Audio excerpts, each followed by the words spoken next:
Welcome, Sens Talk. Stützle winds in, feeds it back across the strike and scores! Brady Tkachuk makes it 2-0. Hit alone, scores! Tim Stützle across, Tkachuk score! The captain, Brady Tkachuk, buries it with 1:18 to go. See you later. Go, Sens, go.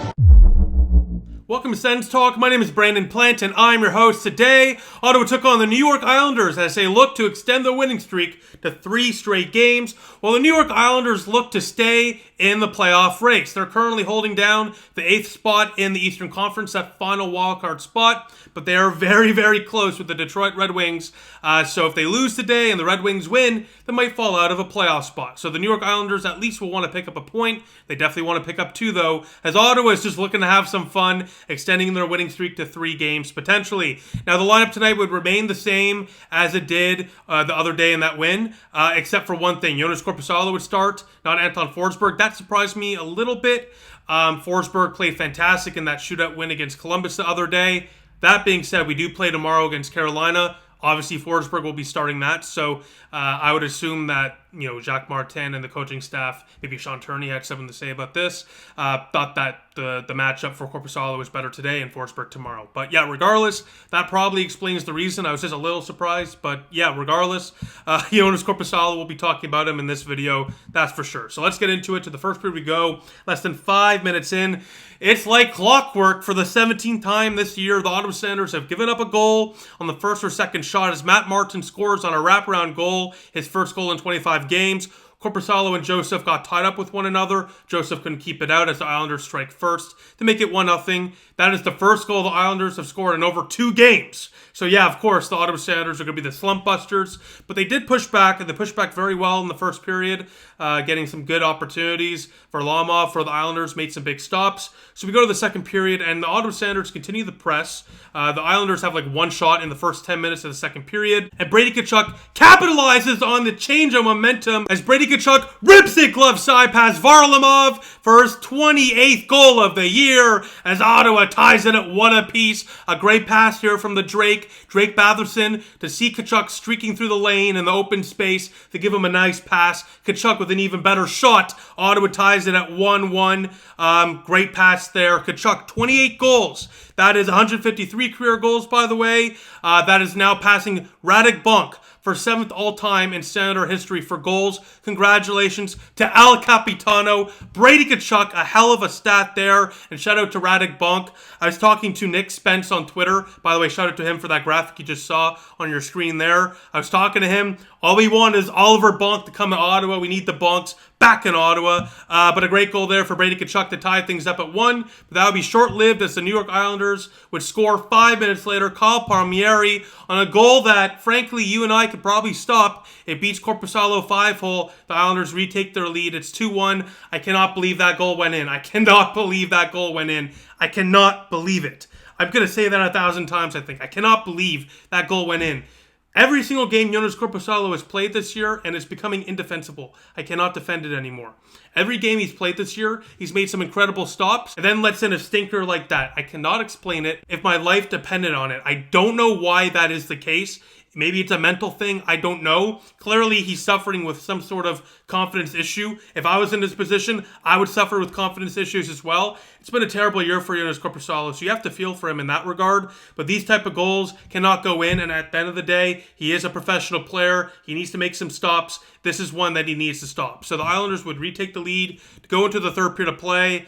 But my goodness, I mean, what do you say about that? I mean, that's just a goal that cannot go in. And for the Ottawa Senators, they've been very much so the victims of poor goaltending. I did a little bit of a Twitter thread today, and I uncovered, I don't know if you want to call this an interesting stat or a horrific stat, but it's a fascinating stat nonetheless. So basically, I took a look at our losses to the worst teams in the National Hockey League. That includes 2 to the Arizona Coyotes, 2 to the Anaheim Ducks, and then, of course, to the Sharks, Blue Jackets, and Blackhawks. Literally, if we won half of those games, we would be only a few points out of a wild card spot with a game in hand. But most importantly, in those games, our goaltending has not only let us down, it has catastrophically let us down. On top of the fact that 17 times this year, the Sens have given up a goal in the first or second shot. 20 times this year, the Sens have given up a goal in one of the first 3 shots of the game. Shout out to our blogger, Trent Reynard, for that stat. And, I did a little bit of digging. In terms of the putrid goaltending we've been getting in especially those games. In those losses to the Coyotes and the Blue Jackets, Sharks, Blackhawks, and the Ducks, our goalies have faced 169 shots. They only stopped 145. You know what that means? They had a horrid 857 save percentage in those losses to the worst teams in the National Hockey League, some of the worst offensive teams in the National Hockey League. That is unacceptable. So when Korpisalo allows goals like that, and the goaltending plays like that, how is this team supposed to ever gain consistency? I'm sorry. No team's going to win when they get goaltending like that, especially against some of the worst teams in the National Hockey League. So obviously any team in the NHL can lose to the Sharks, can lose to the Blue Jackets, to the Blackhawks, whatever. That happens. Any team will lose to a bad team. That happens. But at this rate, with this style of goaltending, that is not something that just happens. This is specifically an Ottawa Senator problem, and it must be addressed. And I mention this because obviously that Korpisalo goal has kind of set me off, if you couldn't tell. But most importantly, I've seen some people suggest that this core needs to be blown up. We got to trade all the pieces. Tkachuk, Stützle, everyone needs to be dealt. No, we just need stable goaltending. So everyone needs to calm down. The goaltending is to blame, and if we get stable goaltending, this team will be turned around on a 180. Believe me on that. So speaking of a turnaround on a 180, let's get to the third period of play. And this is where things get real fun if you're an Ottawa Senator fan, and less fun if you're a New York Islander fan. So the third period we go, and guess what? Just under 7 minutes in to the third period of play, Timmy Stu is back. What a play from Tim Stützle, playing hot potato with Ridley Gregg as he gives and goes with Ridley Gregg, who puts it home to tie the game for Ottawa. 2-2. Ridley Gregg with a huge goal, his first goal in 16 games, his first point in 10, ties it up at 2-2. Stützle extends his point streak to 5 games straight, 2 goals and 5 assists at this point of the game in a row for Tim Stützle. The tie it up at 2 for Ottawa. And then 6 minutes later, the Ottawa Senators, they want to spoil the party as Al Capitano, Brady Tkachuk on the power play after hitting the post. Puck don't lie. Bang! 3-2 Sens. One-time goal. Al Capitano only knows how to score in bunches. 3-2 Senators. His second of the night. Ottawa slams home the power play goal. They lead by a goal for the first time in this game. The Sens have the lead as Brady Tkachuk has his 23rd career multi-goal game. Congratulations to Brady Tkachuk. A little bit of a spoiler. You'll be hearing about Brady Tkachuk very, very soon. But yeah, great pass here from Tim Stützle, who feeds Tkachuk once, hit the post. The goal light, guy in New York thought that was a goal. Second chance, no doubt about it. Brady Tkachuk sends lead by a goal. But let's call it an iffy penalty on Matthew Joseph in the final couple minutes. Gives the New York Islanders a power play, and you already know what would happen. The Islanders would strike on this power play. Frankly, electric goal. The Islander fans went nuts. Bo Horvat off a one-time pass from Barzal would tie it up at 3 for the Islanders, and the Long Island faithful lost their minds. Kind of electric. Once again, cannot lie with you. As the Islanders and Ottawa Senators will go to overtime. Ottawa goes to overtime for a third straight game. And for the New York Islanders, they get a huge, huge point. So we go to overtime, and just like in the end of the third period, Ottawa would get a power play in the final couple minutes of overtime.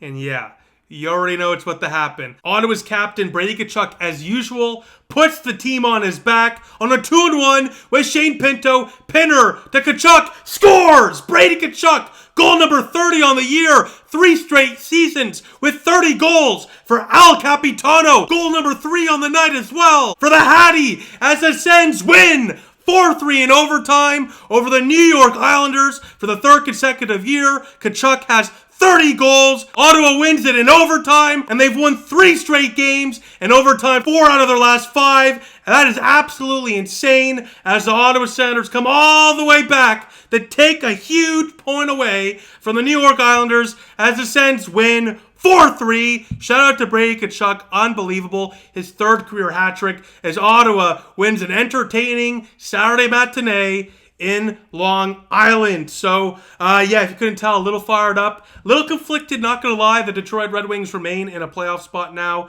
thanks to their win against the Buffalo Sabres today. So that kind of sucks, but I'm never going to cheer against my team, so I'm pretty hyped in that regard. And the Islanders still got a point, so if Detroit misses by a point, well, New York, you're welcome.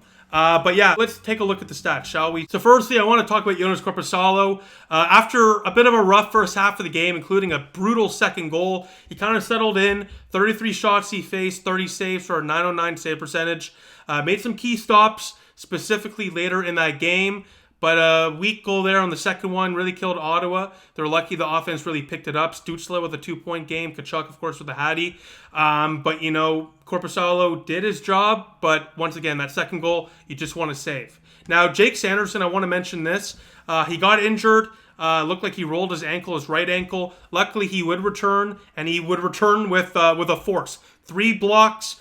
3 shots on goal in just over 25 minutes of ice time. This guy's been averaging over 25 minutes of ice time in the last little bit. Really concerned about whether or not he can handle that, especially as a younger player, in terms of physicality. I don't want the wear and tear to get to Jake Sanderson, kind of like what happened with Tom Chabot over the last few years. So him continually getting 25 plus minutes is concerning.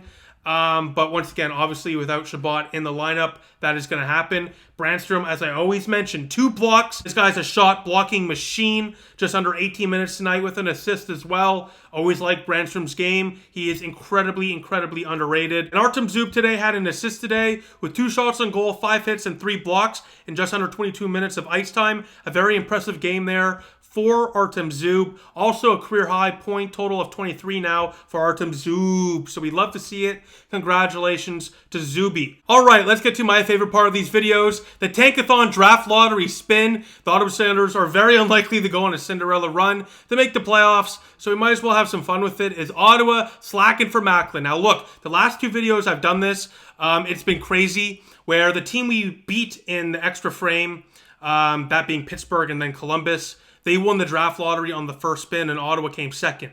Now, let's see if that happens again today. So here we go. Here we go. I'm a little nervous. I'm not going to lie with you. If that happens for 3 times in a row, that is quite literally one of the most impossible things to ever happen. So let's get into it. First draw. All right, so it was bound to not happen. Chicago first, Arizona second. I do not like Chicago getting first. I'll be quite honest with you. Let's get to it. Second draw. All right, okay. All right, second. We'll take it. We will take it. Never bad to get into that top 3. Now, we always do 3, so let's finish it off strong with a win. All right, well, ironically, Columbus gets the first, but Ottawa, 2 out of 3, gets a 6th slot, and on the other one, we get that 2nd spot. So, overall, could be worse, could be better, though. So, yeah, besides that, thank you all for watching. I appreciate your support, and yeah, I'll see you tomorrow when Ottawa takes on the Carolina Hurricanes at 6 o'clock. I'll see you all then. Go Sens, go.